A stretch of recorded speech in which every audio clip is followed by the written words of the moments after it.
Kwa jina naitwa Saleh Saad Mohamed, ni mkurugenzi mtendaji Mamlaka Kuu za Uwekezaji Zanzibar ZIPA.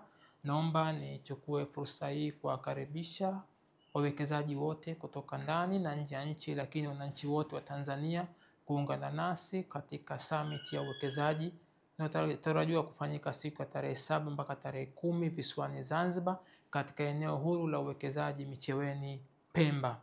Summit hii itakuwa ni ya siku 3.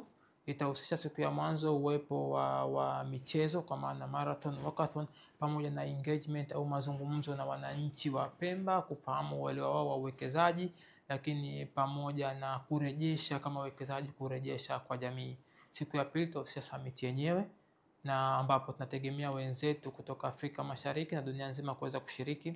Na siku ya 3 kutakuwa ni siku ya kuwa na chakula cha usiku pamoja na viongozi wakuu wa nchi. Lakini katika kipindi chote cha summit kutakuwa kuna exhibition kwa maana maonyesho ya biashara. Nyote mnakaribishwa pamoja na maonyesho ya biashara. Kutakuwa kuna matembezi maalum kwa wawekezaji wote na watu wote ambao watafika Pemba kwa ajili ya summit, kwenda kutembelea maeneo ambayo yametengwa na serikali kwa ajili ya uwekezaji, lakini maeneo ambayo tayari wananchi wenyewe wako tayari kupokea uwekezaji, kwa maana kutoa maeneo yao ambayo wamepewa na serikali kwa matumizi yao, kuwapa wawekezaji kwa ajili ya kuwekeza au kufanya mashirikiano pamoja na